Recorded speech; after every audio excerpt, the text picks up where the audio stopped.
Hello नमस्कार। स्वागत है आप सभी को आपके प्यारा सा यूट्यूब चैनल कृतज्ञ क्लासेज पे। बच्चों, आज की इस क्लास में 10th क्लास हिंदी के काव्यखंड के 5 नंबर चैप्टर को देखेंगे। काव्यखंड का 5 नंबर चैप्टर है भारत माता। 4 नंबर चैप्टर तक पढ़ाई है काव्यखंड का, जो कि हो गया है। पिछले क्लास को आप नहीं देखे होंगे तो आपको प्लेलिस्ट में सभी वीडियो है जो कि मिल जाएगा, उसे ज़रूर देख लीजिएगा। तो चलिए आज हम लोग शुरू करते हैं। 5 नंबर चैप्टर के लेखक परिचय को करेंगे। भारत माता, इसके लेखक है सुमित्रा नंदन पंत। तो लेखक परिचय से बहुत सारा सवाल है जो कि एग्जाम में पूछा जाता है। ऑब्जेक्टिव ज़्यादातर है जो कि आपको लेखक परिचय से ही देखने को मिलेगा, इसीलिए लेखक परिचय का सेपरेट क्लास मिल रहा है आप लोगों को।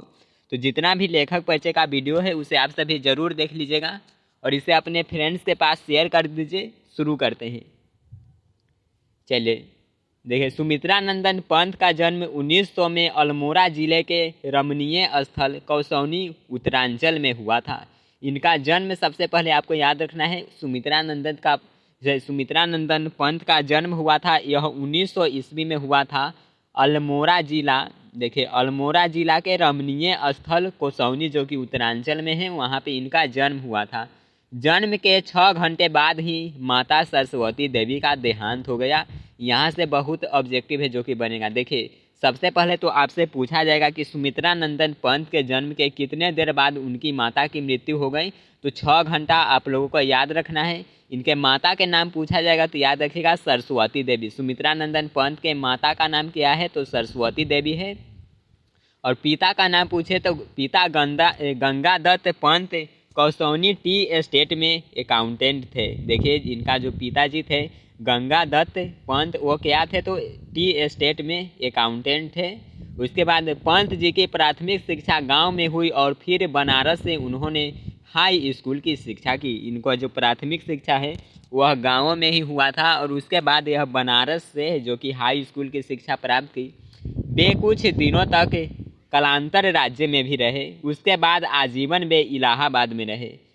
29 दिसंबर 1977 ईस्वी में उनका निधन हो गया। देखिए, 1900 ईस्वी में इनका जन्म हुआ था और 29 दिसंबर 1977 ईस्वी में इनका निधन हो गया। पंत जी का आरंभिक काव्य प्रकृति, प्रेम और शिशु सुलभ जिज्ञासा को लेकर प्रकट हुआ। उनकी आरंभिक रचनाएं प्रकृति और सौंदर्य के प्रेमी कवि की संवेदनशील अभिव्यक्तियों से परिपूर्ण है। ध्यान दीजिए, पंत जी प्रवृत्ति से छायावादी है। पूछा जाएगा कि सुमित्रा नंदन पंत कैसे कवि है? तो छायावादी कवि है, आप लोग ध्यान रखेगा। परंतु उनके विचार उदार मानवतावादी है। इनके विचार पूछा जाए तो मानवतावादी है। और कवि कैसे है? तो छायावादी है।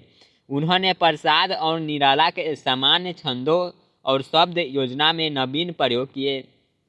पंत जी की प्रतिभा कलात्मक सूझ से संपन्न है, अतः उनकी रचनाओं में एक विलक्षण मृदुता और सौठत्व मिलता है। युग बोध के अनुसार अपनी काव्य भूमि का विस्तार करते रहना पंत की काव्य चेतना की विशेषता है। सुमित्रा नंदन पंत देखिए, जिस तरह से युग बीते उसी तरह से इनका जो काव्य लेखन है उसमें यह वृद्धि करते रहे, विस्तार करते रहते थे। वे प्रारंभ में प्राकृतिक सौंदर्य अभिभूत हुए, फिर मानव सौंदर्य ने उन्हें समाजवाद की ओर आकृष्ट किया। पूछा जाएगा कि सुमित्रा नंदन पंत को किसने समाजवाद की ओर आकृष्ट किया? तो मानव सौंदर्य ने। याद रखिएगा, मानव सौंदर्य ने सुमित्रा नंदन पंत को समाजवाद की ओर आकृष्ट किया। समाजवाद से वे अरविंद दर्शन की ओर प्रवृत्त हुए। वे मानवतावादी कवि थे जो मानव इतिहास के नित्य विकास में विश्वास करते थे। वे अतिवादिता एवं संकीर्णता के घोर विरोधी रहे। उनका अंतिम काव्य लोकायतन है। इनका सुमित्रा नंदन पंत का अंतिम काव्य कौन सा है? तो लोकायतन। आप लोग याद रखिएगा, ऑब्जेक्टिव में यह भी है जो कि पूछा जाता है। सुमित्रा नंदन पंत का अंतिम काव्य क्या है? तो लोकायतन, जो उनके परिपक्व चिंतन को समेट देता है। उनकी प्रमुख काव्य कृतियाँ है उच्छ्वास, पल्लव, बीना, ग्रंथि, गुंजन, युगांत, युगवाणी, ग्राम्या, स्वर्णधूलि, स्वर्ण किरण, युगपथ, चिदम्बरा। ये सभी कृति है जो कि सुमित्रा नंदन पंत की है। इसमें से आपको इम्पोर्टेंट इनका है जो कि हर एक बार एग्जाम में पूछा जाता है, उसे आपको याद रखना है। एक ग्राम्या आपको याद रखना है, ग्राम्या, उसके बाद चिदम्बरा। यह दोनों है जो कि बहुत इंपॉर्टेंट है। बहुत बार ऑब्जेक्टिव में पूछा गया है कि चिदम्बरा किसकी कृति है, चाहे ग्राम्या किसकी कृति है, तो आप लोग याद रखिएगा सुमित्रा नंदन पंत के। ये दोनों है जो कि एग्जाम में पूछा जाता है। देखिए, पंत जी ने नाटक, आलोचना, कहानी, उपन्यास आदि भी लिखा। देखिए, तो कविता तो लिखते हैं, साथ में इन्होंने नाटक भी लिखे थे, आलोचना और कहानी, उपन्यास ये सभी लिखे थे। चिदम्बरा पर उन्हें भारतीय ज्ञानपीठ भी मिला है। चिदम्बरा इनका कृति है, इस पर भारतीय ज्ञानपीठ पुरस्कार मिला है। सुमित्रा नंदन पंत को कौन सी कृति पर भारतीय ज्ञानपीठ पुरस्कार मिला है, तो चिदम्बरा पर याद रखेगा, ऑब्जेक्टिव के लिए इंपॉर्टेंट है। देखिए, प्राकृतिक सौंदर्य की कविता के लिए विख्यात कवि की रचनाओं में यह कविता हिंदी की यथार्थवादी कविता के एक नए उन्मेष की तरह है। प्रख्यात छायावादी कवि सुमित्रा नंदन पंत की यह प्रसिद्ध कविता उनकी कविताओं के संग्रह ग्राम्या से संकलित है। जो भारत माता कविता है यह किससे संकलित है, तो ग्राम्या से संकलित है। इसलिए बताए थे, एक ग्राम्या इम्पोर्टेंट है और एक चिदम्बरा है जो कि इम्पोर्टेंट है। इस पर इनको भारतीय ज्ञानपीठ पुरस्कार प्राप्त हुआ है। यह कविता आधुनिक हिंदी के उत्कृष्ट प्रगीतों में शामिल की जाती है। अतीत के गरिमा गान द्वारा अब तक भारत का ऐसा चित्र खींचा गया था जो ऐतिहासिक चाहे जितना रहा हो, वर्तमान को देखते हुए वास्तविक प्रतीत नहीं होता था। धन, वैभव, शिक्षा, संस्कृति, जीवन शैली आदि तमाम दृष्टियों से पिछड़ा हुआ, धुंधला और मटमैला दिखाई पड़ता यह देश हमारी वही भारत है जो अतीत में कभी सभ्य, सुसंस्कृत, ज्ञानी और वैभवशाली रहा था।